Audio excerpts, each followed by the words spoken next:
우리가 지난 시간에 이제 살펴본 대로 바울이 이제 3차 전도 여행을 이제 시작하면서 이제 에베소에 도착하게 됩니다. 에베소에 있는 유대인 회당에서 약 3개월 동안 하나님 나라에 대해 설교하면서 하나님 나라가 도래했다라는 증거로 선지자들이 그동안 계속해서 예언했던 메시아, 구원자이신 예수 그리스도께서 이 땅에 오셨다는 것을 선포합니다. 여기서 강론했다는 단어가 헬라어 문법인 미완료형으로 기록되어 있습니다. 무슨 말이냐면 바울이 시간이 나면 회당에 가서 복음을 전한 것이 아니라 매일매일 하루도 빠지지 않고 하나님 나라에 대해서 예수 그리스도에 대한 복음을 전했다는 의미입니다. 그렇게 복음을 들은 에베소에 있는 유대인들이 어떤 반응을 보였을까요? 우리 9절입니다. 9절 함께 같이 읽겠습니다. 시작. 어떤 사람들은 그 회당에 있었던 일부 사람들 중에 어떤 사람들은 바울의 복음을 듣고 마음이 어떻게 되었대요? 마음이 굳어있대요. 마음이 굳어졌대요. 근데 이거 역시 미완료형으로 되어 있어서 마음이 한 번 들을 때 한 번만 굳어진 것이 아니라 바울이 복음을 전할 때마다 그것을 듣는 내내 그들의 마음이 돌처럼 굳어졌다는 것을 말하고 있습니다. 마음이 굳어졌고 그 다음에 뭐라 그래요? 순종하지 않고 또 이 복음을 비방했대요. 이것 역시 미완료형으로 기록되어 있어서 그들이 복음을 들을 때마다 선포되는 내내 마음이 불편하고 거부감이 느껴지고 그것을 배척했다는 것을 말해주고 있는 겁니다. 우리말 이 도를 비방하거늘 이라는 원뜻은 저주하다, 모욕하다, 회방하다라는 의미인데 바울의 복음을 듣기 싫은 것도 모자라서 바울이 복음을 전하지 못하도록 방해하고 회방을 놓았다는 의미입니다. 여러분, 지금 이 복음을 거부한 이 사람들의 모습을, 이 구절을 한번 찬찬히 보십시오. 그들의 그 모습이 어떻게 변화되고 있는지. 먼저는 그 마음이 어떻게 됐다 그래요? 돌같이 굳어졌대요. 여러분, 죽은 사람의 특징이 무엇입니까? 죽은 사람들 딱 몸을 만져보면 어때요? 몸이 탁탁해집니다. 경직되어 있습니다. 이들의 몸은 살아있지만 지금 영혼은 죽어 있어서 돌처럼 굳어져 버린 거예요. 영적으로 죽어 있는 자들이라는 거예요. 그러니 3개월간 계속해서 하나님 나라에 대해서, 예수 그리스도에 대해서 전화도 들으려 하지 않고 그것이 정말 맞는지 틀린지 확인해 보지도 않고 도리어 살려야 할 사람도 살리지 못하도록 복음을 방해하는 마귀의 도구로 전락해버렸다는 거예요. 순서를 잘 보세요. 여기 보면은 딱딱히 돌처럼 굳은 마음이 어떻게 변합니까? 불순종의 마음으로 변하는 거예요. 그래서 그 불순종의 마음이 이제는 복음을 비방하고 회방하는 모습으로 점진적으로 모습이 발전해 나가는 것을 보게 됩니다. 반대로 하나님께 쓰임받는 도구의 모습은 먼저는 부드러운 마음이 됩니다. 부드러운 마음으로 그 말씀을 듣고 그 말씀을 진리로 받아들이면 그 말씀에 순종하게 되어 있습니다. 그러면 그 순종하는 마음이 이제는 자신의 삶의 일터에서 주님의 증인의 모습으로 점진적으로 변화되는 것을 볼 수 있게 되는 거예요. 여러분, 이 모습은요 2000년 전이나 2000년 후에 오늘날을 살아가는 오늘날에도 동일하게 이루어지고 있는 거예요. 아마 지금 이 자리에 앉아 계신 여러분들 중에서도 유대인과 같이 지금 내 마음이 어쩌면 딱딱하게 돌처럼 굳어져 있는 분도 혹 계실지 몰라요. 그래서 지금 이 강단에서 선포되는 말씀이 안 들리는 거예요. 귀에 안 들리는 것이 아니라 마음의 문이 닫혀 있어서 마음속에 하나도 그것이 남는 것이 없다는 거예요. 그런가 하면 반대로 여러분의 마음이 옥토와 같이 부드러운 마음을 소유하고 있는 분도 계실 거예요. 가끔 예배 후에 성도님들이 목사님, 오늘 목사님 말씀이 너무 제 마음에 은혜가 되었습니다. 감사합니다. 그렇게 말하면 제가 바로 말합니다. 제가 말씀을 잘 전해서 그런 것이 아닙니다. 하나님께서 우리 집사님의 마음밭을 옥토와 같이 부드러운 마음으로 만져주셨기 때문에 하나님 말씀이 잘 심겨진 것입니다. 늘 지금과 같은 그런 옥토와 같은 부드러운 마음을 유지할 수 있기를 바랍니다 라고 말합니다. 물론 설교자의 영향도 있을 겁니다. 그러나 설교자는요 모두가 다 하나님의 말씀이 이 성경에 입각해서 말씀을 전하는 거예요. 그 중에 말을 좀 잘하고 재미있게 하고 논리적으로 하는 설교자도 있을 것이고 또 그 중에는 조금 딱딱하고 좀 지루하고 재미없게 느껴지는 그런 설교하는 자도 있을 거예요. 근데 여러분 거기에 속지 마세요. 말을 잘하고 재미있게 하고 논리적으로 설교를 잘하는 것과 설교 내용대로 사는 것은 전혀 다른 문제입니다. 여러분 중에 나중에라도 한국을 가시든 어느 나라를 가시든 여러분이 교회를 선택하실 때 그 교회의 설교자가 말을 잘하는 것보다 정말 그 설교대로 살려고 발버둥 치고 있는지, 정말 그 말씀대로 살려고 하는지, 부단히 애를 쓰고 있는지, 그걸 보시고 여러분이 교회를 선택하셔야 바로 여러분과 여러분의 자녀의 영혼이 산다는 거예요. 말은 좀 잘 못해도 설교가 저처럼 좀 어수룩하고, 제가 발음이 좀 안 좋잖아요. 저도 알아요. 제가 항상 이렇게 리뷰를 하거든요. 저처럼 어수룩하고 부족한 것, 투성인 것 같아도 정말 그 말씀대로 살려고 하는가, 바로 그 점을 보셔야 된다는 거예요. 바울이 그랬어요. 여러분, 바울이 설교를 잘 못했습니다. 말을 잘 못했어요. 고린도후서 한번 10장 10절 한번 볼까요? 시작. 그들의 말이, 그의 편지들은 무게가 있고 힘이 있으나 그가 몸으로 대할 때는 약하고 그 말도 시원하지 않다 하니 내가 비록 말에는 부족하나 지식에는 그렇지 아니하니. 그 바울이 고린도 교회를 세웠지 않습니까? 근데 그 안에서 고린도 교인들 중에서 바울을 비방하는 사람들이 있었는데, 그 비방의 이유가 뭐냐? 설교를 잘 못한다는 거예요. 말을 잘 못한다는 거예요. 바울이 글은 잘 쓰고 이 성경적인 이론은 굉장히 똑똑한데 설교를 너무 못한다라고 비방했던 거예요. 그러나 하나님은요, 사람을 울렸다 웃겼다 하는 달변사, 화려한 언변사를 택하지 않으시고 신실한 전달자를 택하셔서 사용하신다는 거예요. 성령의 역사에는 유창한 말이나 사람을 들었다 놨다 하는 그런 언변이 필요한 것이 아니라 정말로 그 말씀대로 살려고 하는 사람, 그 복음을 자기 생명처럼 여기는 사람, 그 사명을 정말 목숨을 걸고 지키려고 하는 그 사람을 통해서 하나님은 역사하신다는 거예요.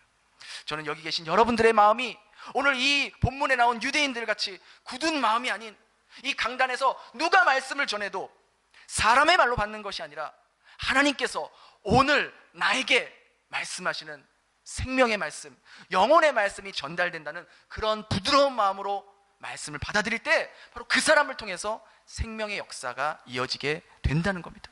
하지만 안타깝게도 에베소에 있는 유대인들은 그러지 못했어요. 끝까지 굳은 마음으로 바울의 복음을 회방하자 바울도 어쩔 수 없이 그곳을 떠납니다. 우리 9절 하반절 함께 읽도록 하겠습니다. 네, 넘겨주시겠어요? 네, 9절 하반절 같이 읽겠습니다. 시작.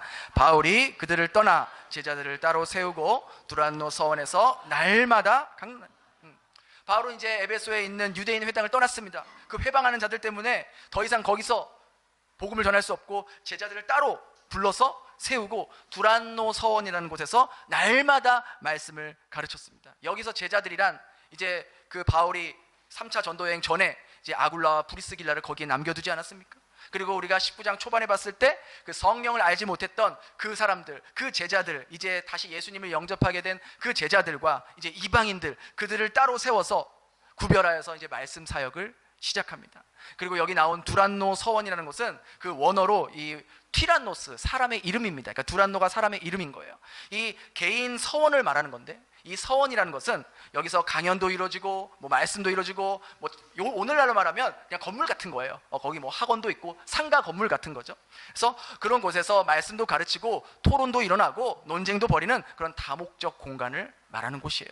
근데 이러한 공간을 사용하려면 오늘날처럼 렌트비를 내야 되거든요. 렌트비를. 근데 바울과 이 제자들, 이 제자들은 두란노가 이제 이 티란노스가 사용하지 않는 정오, 그러니까 낮 12시부터 오후 3시까지 그 서원을 사용했던 것으로 전해져 옵니다. 여러분, 지금도 마찬가지지만요, 2000년 전 이 에베소의 한낮의 날씨는요 40도가 넘는 아주 뜨거운 그러한 날씨였습니다. 우리가 여기 베트남에서도, 베트남 사람들 여러분들 이렇게 회사를 운영하시는 분들도 마찬가지지만 점심 먹으면 뭐예요? 한숨 잡니다. 한숨 재웁니다. 그게 문화예요. 그 당시에 마찬가지로 에베소에서도 가장 더운 날씨가 12시에서 3시까지는 사람들이 돌아다니질 않아요. 목사님하고 사우디나 이렇게 중동 이렇게 보면은요, 낮에는 아무것도 없어요. 차도 잘 안 다니고 정말 고요해요. 그래서 돌아다니지 않는데, 그러다 보니까 바울과 제자들은 사람들이 잘 사용하지 않는 이 시간에, 이 낮 시간에 두란노 서원을 무료로 혹은 아주 적은 비용으로 사용해진 걸로 전해집니다. 여러분, 우리 인간은요, 이 환경과 상황에 지배를 받을 수밖에 없는 존재예요. 한국에서 사는 사람들의 신체 리듬과 베트남에서 사는 우리들의 신체 리듬이 같을 수가 없는 거예요. 그렇죠? 무더운 지역에 사는 사람들이 낮잠을 자는 것은 게을러서 뭐 이렇게 그런 게 아니라 그렇게 해야 그 환경에서 정상적인 생체 리듬을 유지할 수 있기 때문에 그렇게 하는 거예요. 베트남도 마찬가지잖아요.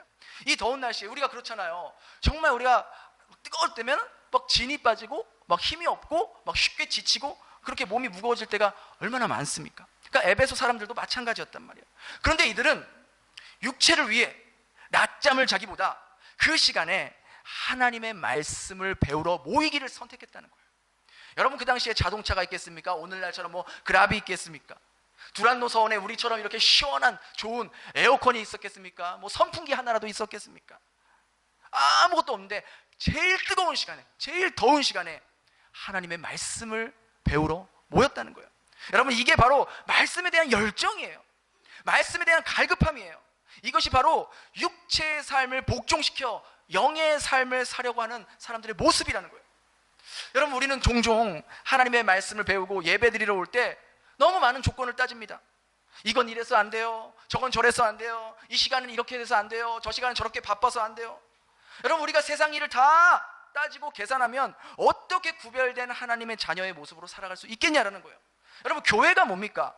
교회는 하나님께 부름받은 구별된 자들의 모임 아니에요? 그렇잖아요. 하나를 선택하면 우리는 하나를 포기해야 되는 거예요. 언제나 그런 거예요. 그런데 바울과 제자들은요, 육체를 따라 사는 삶, 환경에 지배받는 삶이 아닌 영을 따라 사는 삶, 환경의 지배를 극복하는 삶을 살기로 선택했다는 거예요. 그러자 어떤 일이 일어난지 아세요? 우리 10절입니다. 10절 한번 같이 읽겠습니다. 시작. 2해 동안 이같이 하니 유대인이나.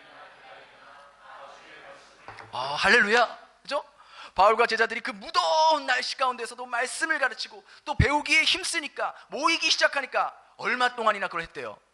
2년 동안 이 두란노 서원에서 말씀을 가르쳤는데 그 결과 아시아에 사는 자, 여기서 말하는 아시아는 오늘날 터키예요. 튀르키예거든요. 바울이 전한 복음이요, 에베소에서만 머물지 않고 에베소를 넘어서 아시아 전역으로 복음이 퍼져나가서 유대인뿐만 아니라 뭐 헬라인, 거기 있는 에베소 사람들, 많은 사람들이 주의 말씀을 듣게 되었다는 거예요. 바울이 전도여행 했던 1차, 2차, 3차 전도여행 중에 가장 오랫동안 사역을 한 곳이 바로 이 에베소라는 것이죠. 여러분, 이렇게 바울이 에베소에서 오랫동안, 그리고 많은 사람들이 예수님을 알게 된 거, 어떻게 그런 일이 일어날 수 있었던 걸까요?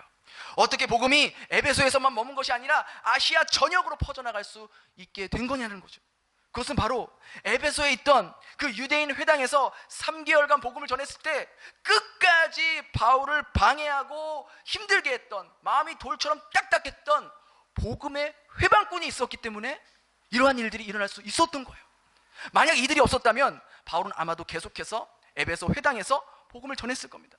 하지만 바울을 방해하고 힘들게 했던 그런 사람들이 있었기에 바울이 그 회당을 떠나서 제자들을 데리고 두란노 서원에서 말씀을 가르쳤고, 그 결과 바울은 가장 오랫동안 그곳에서 사역할 수 있게 되었고, 복음은 에베소에만 국한된 것이 아니라 아시아 전역으로 전파될 수 있었던 거예요.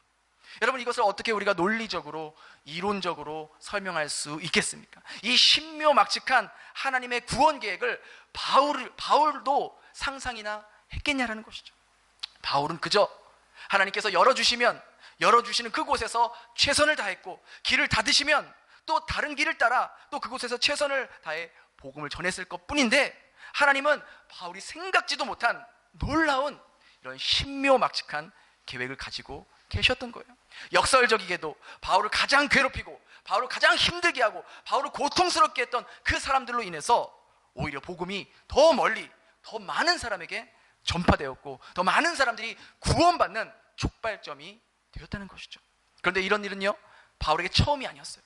여러분, 잘 생각해 보세요. 바울의 1차 전도, 2차 전도 여행 때도 바울이 가는 곳곳마다 바울을 반겼습니까? 바울을 환영했습니까? 가는 곳곳마다 누가 있었어요? 복음의 회원꾼들이 있었어요. 바울을 시기하고 바울을 힘들게 했던 사람들이 있었다고요. 심지어 바울을 죽이려 했던 사람들도 계속해서 만났잖아요. 그렇기 때문에 바울은 계획에도 없던 옆 동네로, 또 다른 지역으로 가게 되면서 그곳에서 복음을 전했고, 결과적으로 주님께서 구원하시기로 작정하신 그 영혼들이 한치의 오차도 없이 주님께 돌아오고 구원받는 놀라운 일들이 일어나지 않았습니까? 여러분, 이것을 통해서 우리가 무엇을 할 수 있습니까? 바로 우리 하나님 아버지께서는요, 다 계획이 있으시다는 거예요. 하나님은 다 계획이 있는 거예요. 우리 한 사람 한 사람, 여기 앉아 계신 여러분 한 사람 한 사람을 향한 하나님의 계획이 다 있다는 거예요. 지금 내 삶에 정말 사방으로 넘을 수 없는 그러한 벽과 같은 삶을 살아가고 계십니까? 지금 여러분 가운데 지금 내 멘탈로는 도저히 견디기 어려운 그런 고통의 시간을 보내고 있는 분이 혹 이 시간 계십니까? 더 이상 앞에 미래가 보이지 않고 앞이 보이지 않아 막막한 그러한 시기를 보내고 계신 분 혹 계십니까? 여러분, 걱정하지 마십시오. 두려워하지 마십시오. 우리의 미래가 앞으로 어떻게 될지 염려하지 마세요. 우리가 믿는 하나님은요, 바로 우리 아버지라는 거예요. 아버지. 그리고 그 아버지는 우리를 향한 계획이 다 있다는 거예요. 이 베델 교회가 세워진 것도요, 다 그 아버지, 하나님 아버지의 계획으로 인함인 거예요. 지금으로부터 20여 년 전 우리 담임 목사님께서 이 베트남에 올 생각도 없었습니다. 베트남으로 오려고 하지도 않았습니다. 담임 목사님은 처음에 미얀마로 가시려고 했어요. 미얀마의 상황을 보고 거기서도 교회를 개척할 수 있는지, 거기서 선교를 할 수 있는지 그렇게 보시려고 미얀마로 가려고 다 준비하고 계셨어요. 그래서 한동안 미얀마에 있는 선교사님과 컨택해서 연락하고 주고받았는데, 이제 곧 미얀마로 가시려고 계획을 다 세워놨는데 돌연 미얀마 선교사님과 연락이 안 되는 거예요. 지금으로부터 20년 전에 뭐 카톡이 있었습니까? 뭐 아이폰이 있었습니까? 뭐 스마트폰이 있었어요? 보이스톡이 있었어요? 아무것도 없었어요. 그저 그냥 이메일로 그렇게 왔다 갔다 소식을 주고받을 때였단 말이에요. 근데 미얀마 갈 시점이 되니까 이상하게도 그 선교사님에게 회신이 없는 거예요. 연락이 없는 거예요. 그래서 어떻게 하고 어떻게 하나 막 어찌할지 몰랐는데, 그때 마침 베트남 야짱에 근무하고 있던 목사님의 먼 친척이 계셨어요. 그분에게 전화가 와서 또 서로 안부를 묻고 있었는데, 목사님께서 내가 이제 미얀마를 가려고 했는데 그 선교사님과 연락이 닿지 않는다, 어떻게 해야 될지 모르겠다 하니까 그 야짱에서 근무하고 있는 분이 아이고 그러시냐고, 그럼 베트남에 한번 와보시면 어떻겠냐고. 베트남? 나 한 번도 베트남 생각도 없었고 가본 적도 없는데 베트남 하나님께서 그 길을 열어주시려나? 하고 그 친척분의 말을 듣고 미국에서 정말 목사님 항상 말씀하신 가방 하나 들고 호치민으로 오신 거예요. 근데 호치민에 딱 오시니까 여기다 싶은 거죠. 여기서 교회를 세우면서 베트남 선교를 해야겠다, 그런 마음이 드셔서 그렇게 처음으로 이렇게 사이공 베델 교회를 개척하게 되신 거예요. 20년 전 목사님 모습입니다. 흰머리가 하나도 없으시잖아요. 그 A4 용지로 창립 예배 2005년 5월 1일 저렇게 베델 교회를 시작하게 되신 거예요. 그렇게 호치민에 딱 오니까 정말 신기하게도 호치민 오는 날 미얀마 선교사님께 연락이 온 거예요. 근데 이미 베트남에 와버렸잖아요. 그리고 목사님 이미 벌써 마음에 여기다 싶으셔서 미얀마는 뭐 물 건너 간 거죠. 그래서 하나님께서 원래 목사님의 계획을 막으시고 전혀 생각지도 않았던 이 베트남으로 오게 하셨던 거예요. 만일 그 20년 전에 담임 목사님이 미얀마로 가셨다면 아마 지금의 베델교회는 세워지지 않았을지도 몰라요. 그럼 우리가 이렇게 하나님의 놀라운 신묘막측한 계획 안에서 만나지 못했을 것입니다. 그렇지 않습니까? 저 개인의 삶을 돌아봐도 정말 아버지의 계획이 다 있구나라고 고백할 수밖에 없어요. 제가 처음 베트남에 오게 된 것도, 저 원래는 한국에서 직장 생활을 하고 잘 나갔습니다. 돈을 잘 벌었어요. 친구들 중에, 동료들 중에도 잘 나갔어요. 제가 제 나이 그때 20대 뭐 초중반이었는데 지금으로부터 20년 전이잖아요. 그때 제 급여가 한 달에 한 4,500만 원 정도 됐거든요. 그 정도면 20대 초반에 잘 나간 거죠. 지금도 4,500이면 적은 돈이 아닌데 20년 전 20대 초중반에 그 정도면 괜찮은 거잖아요. 아니에요? 한 1,000만 원 받아야 돼요? 근데 그것도 잠깐이었어요. 오래 못 가더라고. 나는 잘 나갔는데 회사가 망했어. 회사가 망하니까 뭐 어찌할 수가 없죠. 그래서 다른 돌파구를 찾아보려고 부단히 노력했어요. 근데 제가 계획하는 것마다 번번이 막히더라고요. 그래서 하다 해서 뭐 여기가 좋다고 하니까 저도 한번 와보게 된 거예요. 여기는 좀 다르지 않을까, 다른 돌파구를 좀 찾을 수 있지 않을까 하고 온 거예요. 여러분, 솔직히 제가 한국에서 회사가 안 망하고 잘 나갔으면 여기 베트남 왔겠습니까? 한국에서 돈 잘 벌고 안정되게 살면 여기 왜 옵니까? 안 오죠. 한국에 얼마나 좋은 것들, 재미있는 것들, 즐길 것들이 많은데 여기 왜 와요? 솔직히 여기 계신 여러분들 다 저와 같은 생각 아니세요? 그렇잖아요. 여러분이 한국에서 돈 잘 벌고 여러분 회사가 잘 되고 계획대로 사업 잘 됐으면 여기 왜 옵니까? 말도 안 통하고 날씨도 1년 내내 덥고 정말 일하기 사업하기 정말 힘든 곳이 베트남 아니에요? 그렇잖아요. 안 옵니다. 안 와. 왜 와요? 돈 있으면 한국처럼 살기 좋은 데가 어디 있어요? 돈이 없어서 살기가 힘든 거지. 그렇잖아요. 여기 계신 여러분들, 내가 계획했던 대로, 내가 일한 대로 잘 됐으면 여기까지 안 온다고요. 다른 돌파구를 찾는 마음이 없기 때문에 여기 왜 오겠습니까? 뭐 여기가 무슨 미국이나 캐나다나 뭐 다른 유럽 선진 국가처럼 내가 막 이민 오고 싶어서 그렇게 오신 분 계세요? 아, 베트남이 내가 정말 이민 와야겠다. 여기가 너무 좋아서 여기 사는 게 혜택이 너무 많아서 여기로 와야겠다. 뭐 이민 베이비 출산해서 내가 베트남에서 애를 낳아야 베트남 여권을 받아야 좋겠다. 그런 분 계시냐고요? 없잖아요. 솔직히 다 대부분 여러분들의 한국에서 계획이 실패하고 일이 안 풀리고 여러분들이 생각했던 것들이 다 무너지니까 생각했던 일들이 다 빠그러져서 대부분 이곳에 오신 분들이 많다고요.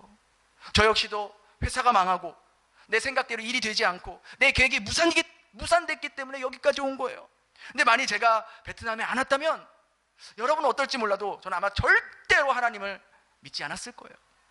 하나님 없이도 내 계획대로 내 생각대로 인생길이 열리는데 뭘 하나님을 왜 의지해요? 내 계획대로 일이 풀렸다면 제가 하나님의 이름을 부르러 나왔겠습니까? 제가 이 베델교회에 와서 하나님의 구원의 은혜를 경험할 수 있었겠습니까? 저같이 놀기 좋아하고 세상 좋아하고 돈 좋아하는 그런 인간이 감히 이 거룩한 하나님의 말씀을 선포하는 목회자가 될 수 있겠냐고요. 택도 없어요. 택도 없어. 제가 생각해도 알아요. 제 인생 가운데 목회자라는 모습은 1도 없어요. 목회자가 뭐예요? 뭐 교회도 안 다녔는데. 그런데 그 시기에, 그 20년 전에 담임 목사님이 이곳에 오셔서 막 사이공 교회를 개척하시고 이제 1년, 2년 지난 시점이었는데, 만일 담임 목사님께서 미얀마로 가셨고 거기서 교회를 개척했다면 이 사이공 베델교회는 없었을 것이고, 사이공 베델교회가 없었다면 저도 이곳에 안 왔을 것이고, 그럼 지금의 장상진 목사도 없었다는 거예요. 저는 그렇게 믿어요. 하나님께서 나 같은 자를 목회자로 세우기 위해서 20년 전에 포라 목사님의 그 미얀마 계획을 틀으셨구나. 나를 위해서. 그래서 그 미얀마 선교사님과 연락이 안 되게 하셨구나. 그래서 베트남으로 오게 하셨구나. 나를 위해. 나 같은 놈을 고쳐서 사용하시기 위해. 하나님은 그렇게 내가 포라 목사님을 알기도 전에 그 모든 것을 몇십 년 전부터 계획하시고 움직이시고 섭리하고 계셨구나. 이 신묘막측한 하나님의 섭리를 어떻게 논리적으로 인간의 상식적으로 설명할 수가 있겠냐는 거예요. 그래서 여러분, 바로 내 계획이 실패했기 때문에 하나님의 계획이 이루어질 수 있는 거예요. 내 인생 가운데 내 계획대로 됐다면 우리가 이 자리에 앉아 있을 수 있겠습니까? 내 계획대로 되면 우리가 하나님 믿고 살았겠습니까? 내 계획대로 됐다면 우리가 하나님의 이름을 부르는 예배자로 부름받을 수 있었겠습니까? 하나님께서 부르셔도 아마 우리는 마음이 딱딱해져서 거기 부르심에 응답하지 않았을 거예요. 그래서 여러분, 내 계획대로 안 된 것이 하나님의 은혜예요. 내 생각대로 안 된 것이 바로 하나님의 사랑이라는 거예요. 이번 다니엘 기도회를 통해서요, 제가 이 권오중 집사님 아시죠? 배우 권오중 씨, 권오중 집사님의 간증을 들었어요. 근데 저도 처음 알았는데 이 연기자인 권오중 집사님에게 아주 희귀병에 걸린 아들이 하나 있더라고요. 이 병은요, 너무나도 희귀해서 병명도 없고요, 약도 없고요, 치료 방법도 없대요. 전 세계에 딱 지금 10명밖에 없는 그런 희귀병 중에 희귀병이래요. 치료비만 몇백억 원이 든다고 하더라고요.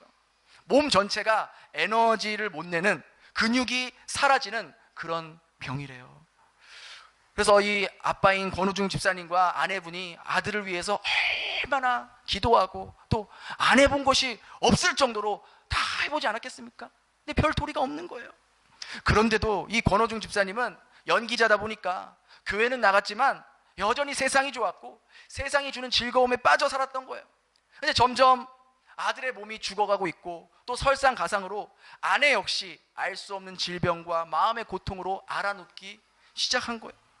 그렇게 기도해도 호전이 없는데 어느 날 이 권오중 집사님이 하루는 기도를 하고 있는데 마음 한가운데 회개하라 그런 강한 마음이 이 집사님에게 들었대요. 그러면서 자신의 삶을 이렇게 쭉 돌아보니까 내가 겉으로는 참 사람들에게는 신실한 크리스천 연기자인 척 하면서 살았던 자신의 내면의 모습이 보였다는 거예요. 다른 사람 보기에는 엄청 신실한 것처럼 보였는데, 그래서 막 교회에서도 막 간증해달라고 막 많이 요청도 해서 갔는데, 간증 집에 갔다 오면 집에서 또 술 마시고 파티하고 그렇게 막 이중적인 그런 생활을 했던 모습을 하나님이 이렇게 필름처럼 보여주셨다는 거예요. 그래서 정말로 그 자리에서 하나님 앞에 온전히 전심으로 회개하고 자신의 그런 더러운 모습들, 이중적인 모습들을 정리하겠다고 다짐하고 그때부터 하나님 말씀대로만 살기로 결심했다는 거예요. 근데 하루는 이 희귀병에 걸린 아들이 노래하는 걸 좋아해서 찬양을 하고 싶다는 거예요. 그리고 그것을 유튜브에 올리고 싶다는 거예요. 근데 결정적으로 아빠랑 같이 그걸 하고 싶다는 거예요. 근데 이 권호중 집사님은 노래를 못 불러서 노래하는 걸 너무너무 싫어한대요. 근데 아들이 자꾸만 같이 하자니까 그냥 아들을 위해서 할 수 없이 같이 하면서도 속으로는 이거 아무도 안 봤으면 좋겠다, 정말 아무도 안 봤으면 좋겠다 하는 마음으로 그렇게 생각하고 찬양을 하면서 이제 올렸대요. 근데 하루가 지나고 이틀이 지나고 3일이 지나도 조회수가 안 올라가는 거야. 막 2회, 3회 자기가 본 거 올라가는 거지. 그래서 다행이다, 안도의 한숨을 쉬었는데, 아니 어떻게 사람들이 알았는지 일주일 후에 보니까 막 1000회, 2주일 하니까 10,000회, 막 한 달 지나니까 몇십만 회 조회수가 막 올라가는 거예요. 그래서 사람들에게 이 권호중 집사님의 아픈 아들이 알려지게 되고, 또 그런 아들의 찬양의 모습에 많은 사람들을 마음을 울렸던 거예요. 그리고 오히려 바로 이 아픈 아들을 통해서 이 권호중 집사님은 하나님의 마음을 알게 되었고, 이 희귀병에 걸린 아들로 인해서 이 집사님이 주님께로 완전히 돌아오게 되었고, 이제 이 아픈 아들을 통해서 하나님께서 놀랍게 역사하시는 걸 보면서 하나님께서 이렇게 역사하시는구나, 하나님은 내가 생각지도 못한 놀라운 계획이 있으셨구나 라는 것을 발견하게 되었어요. 이분도 얼마나 아들의 병을 고쳐달라고 하나님께 기도했겠습니까? 그렇지 않겠습니까? 하지만 그 기도는 응답되지 않았어요. 그러나 오히려 하나님의 더 큰 계획, 이 권호중 집사님은 생각지도 못했고 꿈꿔보지도 못한 놀라운 계획을 하나님은 가지고 계셨던 거예요. 우리 하나님은요 늘 언제나 이렇게 일하세요. 여러분 시간을 내셔서 꼭 이 권호중 집사님의 간증을 들어볼 수 있기 바라요. 여러분의 영혼에 큰 울림을 줄 겁니다. 여러분, 지금 여러분 삶 가운데 여러분의 계획과 뜻대로 인생이 풀리지 않고 계십니까? 여러분이 지금 간절히 기도하고 원했던 비즈니스가 성사되지 않고 있습니까? 여러분의 자녀를 위해서 간절하게 기도했는데 원하는 결과, 원하는 대학에 들어가지 못하게 되었습니까? 여러분들의 질병이 낫기 위해서 하나님 앞에 눈물로 기도하고 오랫동안 기도했지만 그 기도가 응답되지 않았습니까? 여러분이 오랫동안 준비하고 계획던 일들이 풀리지 않아 낙심하고 절망 가운데 있습니까?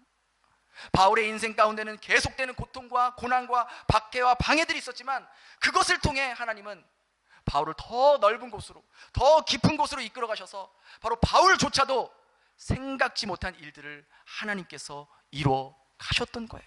여러분, 하나님은요 한쪽 문을 막으시면요 반드시 다른 한쪽 문을 여시는 분이라는 거예요. 자꾸만 내가 열고 싶은 문만 열고 그것만 보니까 닫혀 있는 것 같지, 이미 하나님은 우리를 위해서 다른 문, 다른 길을 예비하셨던 거예요. 하나님은 우리를 인도하시기 위해서 한두 가지 길만 있는 것이 아니라 수백만 가지의 길을 가지고 계신 그런 전능하신 하나님이세요. 우리는 상상할 수도 없고 생각지도 못한 길로 우리를 인도하시는 분이 바로 우리 하나님 아버지라는 거예요. 그래서 우리 아버지는요 바로 여러분을 향한 계획이 다 있다는 거예요. 여러분, 믿음이란 바로 그 하나님 아버지께서 우리를 향한 계획이 있다는 것을 믿으며 살아가는 거예요. 내가 사망의 음침한 골짜기를 다닐지라도 해를 두려워하지 않는 것은 바로 그 주님께서 나를 보호하시고 나를 가장 선한 길로 이끄시고 나를 향한 계획이 있다는 것을 믿는 거예요. 여러분, 그게 믿음이에요.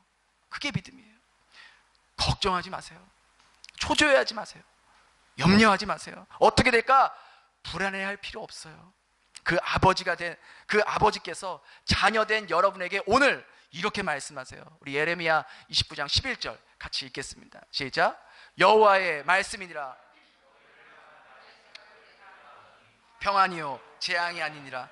너희에게 미래와 희망을 주는 것이라. 자, 여기서 너희라는 단어를요, 여러분의 이름을, 나의 이름을 넣어서 우리 다시 한번 그렇게 읽어볼게요. 오늘 하나님 아버지께서 여러분에게 주시는 살아있는 말씀이에요. 우리 다시 한번 같이 각자의 이름을 넣어서 같이 읽겠습니다. 시작.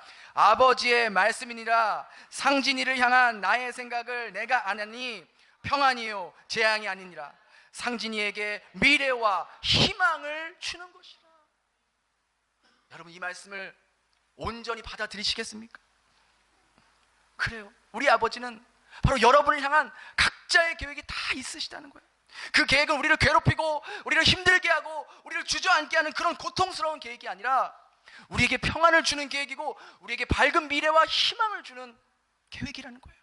우리 옆 사람에게 그렇게 말해보세요. 걱정하지 마세요. 집사님, 염려하지 마세요. 얘기해보세요. 걱정하지 마세요. 우리 아버지는 더 놀라운 계획이 있으세요. 자, 얘기해보세요. 우리 아버지는 더 놀라운 계획이 있으세요. 네, 그래요. 우리가요, 그 아버지만 신뢰하고 묵묵히 하루하루 하나님께서 보내신 그 삶의 일터에서, 가정에서 아버지의 말씀을 따라 그렇게 살아가는 거예요. 이제 정말 끝이다 싶을 때, 모든 거 다 내려놓고 싶을 때에도 하나님 만나기를 포기하지 말아야 되는 거예요. 하나님이 나에게 작은 깨달음에 순종하는 힘이라도 주시면 그거 붙잡고 순종하면서 일어서는 거예요. 그렇게 한 발 한 발 떼다 보면 언젠가 하나님과 함께 말과 같이 달리게 될 것이고요, 독수리와 같이 하나님과 함께 날아올 날이 반드시 온다는 거예요. 세상은 실패한 우리들을 잊을지 몰라도요, 하나님은 우리를 결코 잊지 않으세요. 당신의 아들까지 아낌없이, 그 생명을 아낌없이 내어주신 그 아버지께서 왜 우리의 인생을 가장 선한 길로, 가장 가치 있는 길로 인도하지 않으시겠냐라는 거예요. 내 생명은 물론이고 다른 사람의 생명까지 살리는 그 길, 나조차도 생각지 못했던 그 하나님의 신묘막측한 은혜의 길로 인도해 주실 겁니다. 나를 향한 그 놀라우신 그 아버지의 그 계획을 믿으며 이번 한 주도 주님과 동행하는 저와 여러분 될 수 있기를 예수님 이름으로 축원합니다. 기도하겠습니다. 하나님 아버지, 감사합니다. 오늘 말씀을 통해 말씀을 듣는 저희들의 마음이 돌처럼 굳어지는 마음은 아니었는지 돌아봅니다. 하나님의 말씀이 깊이 심겨지는 부드러운 옥토와 같은 마음밭이 되게 하여 주시옵소서. 그래서 저희들의 삶 가운데 만나는 여러 가지 어려움과 고통과 눈물 나는 일들이 결국에는 하나님의 영광을 나타내며 우리를 향한 가장 선한 길로 인도하시기 위한 한 과정이라는 것을 깨닫게 하여 주시옵소서.